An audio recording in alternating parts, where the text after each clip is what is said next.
kasih karunia dan damai sejahtera dari Allah Bapa kita dan dari anaknya Tuhan Yesus Kristus menyertai kamu sekalian. Amin.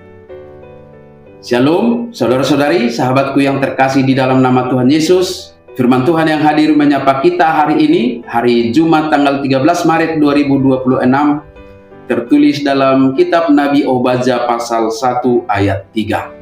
Mari sahabatku kita simak dan renungkan firman Tuhan yang menjadi kekuatan dan inspirasi untuk menjalani hari ini.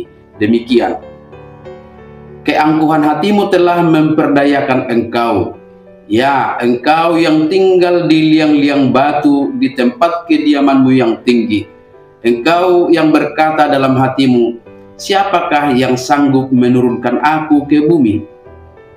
Panengayon nirohamdo pautoton ho ala maringan ho di bagasan akaliang ni dolok batu.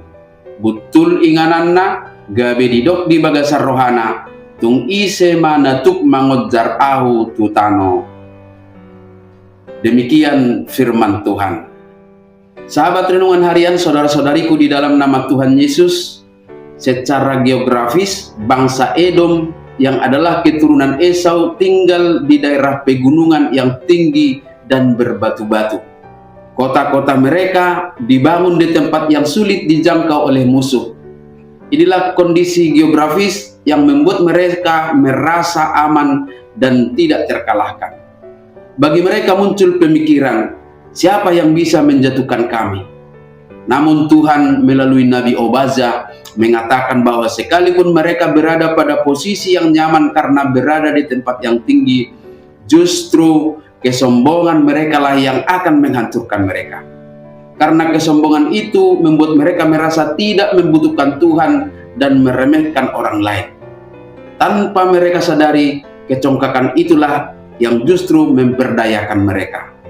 Sahabatku semua, sifat dan sikap bangsa Edom ini sesungguhnya mewakili sifat dan sikap banyak orang di zaman ini. Seringkali hal yang seperti itu terjadi dalam kehidupan manusia saat ini. Ketika seseorang memiliki kedudukan tinggi, memiliki kekuatan, kekayaan, kemapanan hidup atau kemampuan tertentu, ia bisa mulai merasa aman dengan kekuatannya sendiri. Tanpa disadari menjadi tinggi hati dan merasa tidak membutuhkan pertolongan Tuhan lagi. Padahal segala sesuatu yang kita miliki sebenarnya hanyalah anugerah dari Tuhan. Posisi bisa hilang, kekuatan bisa melemah, kenyamanan bisa terusik, dan keadaan kita bisa berubah sewaktu-waktu. Karena itu Alkitab terus mengingatkan bahwa kesombongan adalah jebakan yang menipu hati manusia. Oleh sebab itu lewat nas kita hari ini, kita diajak untuk membuang keangkuhan dan kesombongan hati dengan mengingat bahwa Tuhan hanya berkenan kepada orang-orang yang rendah hati.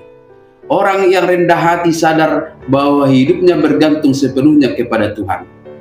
Ia tidak meninggikan dirinya, tetapi menyerahkan hidupnya kepada Tuhan yang berkuasa atas segala sesuatu. Maka jangan sampai keberhasilan, posisi jabatan yang tinggi, harta kekayaan yang melimpah, atau kemampuan yang kita miliki membuat kita menjadi sombong. Biarlah kita tetap rendah hati di hadapan Tuhan, menyadari bahwa tanpa Dia kita tidak sanggup melakukan apa-apa. Kiranya setiap keberhasilan dalam hidup kita membuat kita semakin bersyukur dan semakin dekat kepada Tuhan. Sebab hati yang rendah akan selalu dijaga dan ditinggikannya. Amin. Selamat beraktivitas, Tuhan memberkati.